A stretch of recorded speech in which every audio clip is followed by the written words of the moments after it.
Buenos días, mi nombre es Eduardo Pivaral. Hoy les voy a presentar mi paper Work in Progress GD-Tone, que es un método para diseñar controles de tono para distorsión para circuitos de guitarra eléctrica. Este es un Work in Progress para el curso de seminario de investigación. ¿De qué vamos a estar hablando? La explicación, los objetivos de este paper, el método que yo decidí nombrar GD-Tone. Les voy a explicar de cómo se trata y cómo pienso desarrollarlo. Las conclusiones preliminares a las que hemos llegado con las investigaciones que tenemos hasta el momento. Trabajos futuros. Así que expliquemos un poco el background de esta investigación. Los diseños de efectos para guitarra eléctrica son hechos normalmente en una forma tradicional, donde los métodos antiguos de hace varios años, desde más o menos los años 80 o 90 se usan, porque los guitarristas tienden a escoger la calidad de un producto por información anecdótica, información que han recibido de boca en boca, preferencias personales y pruebas muy subjetivas. Así que depende del oído de cada quien. Los análisis rigurosamente científicos para los efectos de guitarra son limitados. No hay muchos estudios que se dediquen al 100% en esto. Y los estudios que hay no cubren todas las etapas de un efecto. Así que la principal contribución de este paper, un estudio dedicado a la etapa de tono. Y vamos a ofrecer un método para calcular valores adecuados para el control de tono, basándonos en la calidad de tono, usando teoría musical para esto. Aquí podemos ver en la foto unos efectos de guitarra reales.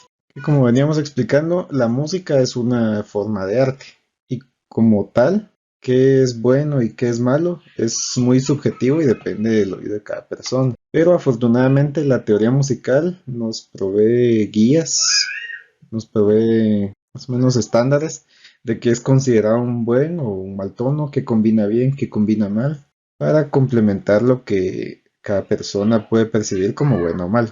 Hay pedales actualmente que son hechos con circuitos digitales, con programas, con microcontroladores, pero no son del 100% exactos a comparación de un circuito análogo. Por eso es de que actualmente los guitarristas profesionales prefieren el sonido más fino, más limpio de circuitos análogos. Como les comentaba, esto es muy dependiente del oído de cada persona, pero es la regla general. Cualquier guitarrista profesional, si le dan a elegir entre un una pedalera digital y una pedales análogos, el 90 o arriba del 90% de las veces van a escoger los circuitos análogos. El enfoque de este paper está realizado para el circuito de distorsión, el efecto de distorsión, que es causado por saturación artificial de una señal de audio usando diodos, lo que normalmente o comúnmente se conoce como clipping. Aquí podemos ver un diagrama simplificado de las distintas etapas de un circuito de efecto, en este caso un circuito de distorsión. Tiene la entrada de, de la señal, que normalmente se puede levantar por medio de un booster o puede limpiarse el ruido. De ahí tiene la etapa de distorsión, un feedback opcional para modular un poco o regular esa distorsión, o puede no tenerlo y sea una distorsión plana. Luego la etapa de control en la que nos vamos a enfocar. Y finalmente un booster o levantamiento de señal por las pérdidas que se pudieron haber causado en las etapas anteriores. ¿Cuáles son los objetivos de este paper? Usar un circuito de distorsión como la entrada para nuestro modelo y luego modelar este circuito de distorsión utilizando métodos existentes que hemos investigado o usando la ayuda de software para resolver estos circuitos, estas ecuaciones, métodos numéricos que podamos obtener. Luego, ya que tenemos una ecuación, un método numérico calculado, vamos a calcular el rango armónico audible de este modelo. Con ese rango armónico ya podemos proponer el mejor set de valores de resistencias y capacitores para el control de tono basado en lo que calculamos en los pasos anteriores, basado en la estructura armónica para tener, digamos, un circuito base que tenga una buena uso del tono que proviene del circuito de distorsión para que la señal siempre se mantenga agradable al oído, para que tenga una buena usabilidad y las frecuencias más importantes del rango armónico se mantengan. El método lo he decidido llamar GD Tone por Guitar Distortion Tone. ¿Y en qué consiste? El primer paso es tener un circuito de distorsión como la entrada. Luego obtener el modelo matemático de esta señal. ¿Cómo vamos a lograr esto? Vamos a implementar una interfaz de usuario. Puede ser un GUI, puede ser web o puede ser una aplicación de escritorio similar a un software EDA, donde el usuario va a seleccionar el tipo de clipping que quiere, soft o hard clipping, la configuración del amplificador operacional, puede ser inversor o no inversor, o puede no tener amplificador operacional, tan solo transistores.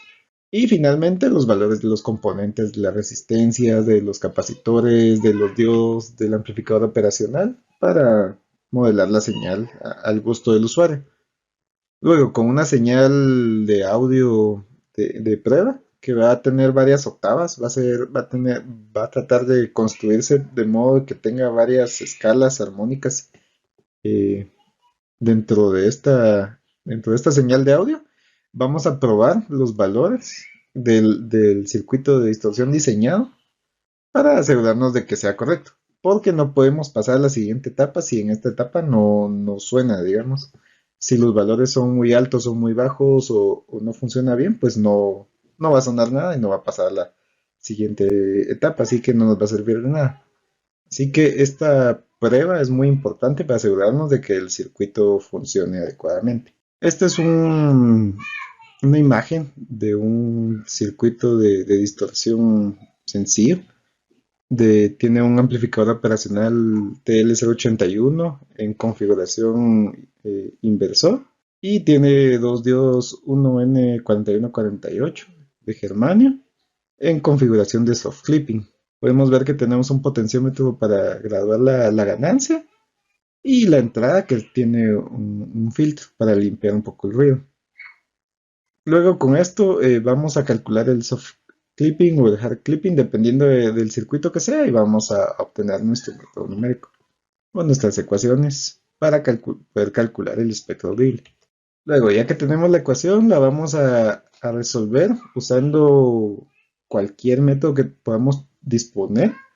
Eso va a ser una de las partes principales de la investigación de este paper. ¿Qué software se adapta mejor para resolver este método?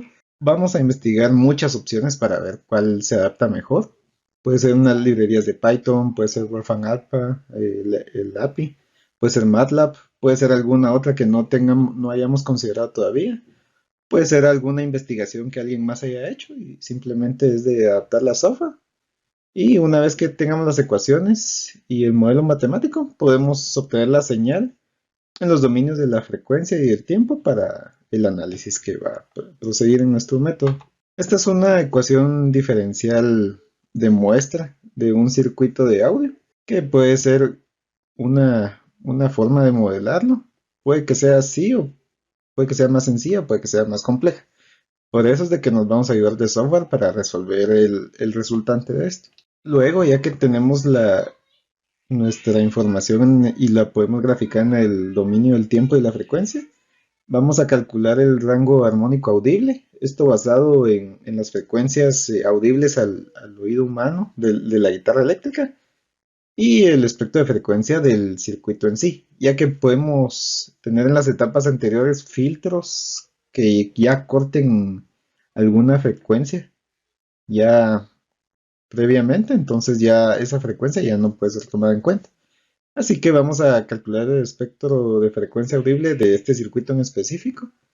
Y luego con esa información y usando teoría musical ya podemos identificar los puntos, vamos a decir, dividirlo en octavas, dividirlo en alta, media y baja frecuencia. Estas alta, media y baja me refiero a zonas musicales basado en el rango audible e identificar con esto cuál puede ser el mejor rango para poder controlar el tono del circuito. Esta figura muestra un rango de frecuencia de muestra de otro circuito de audio que diseñé, que muestra tres líneas que corresponden el control de tono, el potenciómetro de tono en distintas posiciones, en 0%, a la mitad al 50% y al tope al 100%. Podemos ver de que el cambio se da más marcado en las frecuencias altas. Este cálculo fue hecho totalmente a mano, así que nuestro método lo que va a buscar es hacer esto automáticamente y dándonos los mejores valores posibles.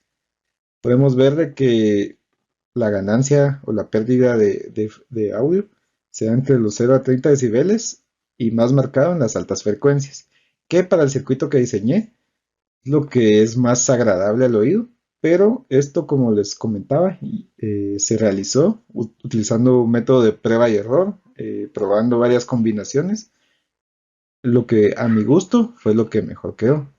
Así que nuestro método es hacer esto mucho más fácil, mucho más rápido y mucho mejor para cualquier persona que use el circuito. Ya que tenemos ese cálculo, ya es simplemente de diseñar un filtro pasabanda sencillo con valores RC para el control de tono, basado en la estructura armónica del paso anterior. Y ya que tenemos estos valores, ya los podemos meter a nuestro circuito y ya sería la etapa de control de tono. Este es un ejemplo para el mismo circuito, que como les comenté, esto yo lo realicé a mano, a prueba y error, pero ya se trata de un filtro pasabanda totalmente normal, que es la combinación de un filtro pasa alta y un filtro pasa baja. ¿Cuáles son las conclusiones preliminares que tenemos de lo que hemos investigado hasta el momento?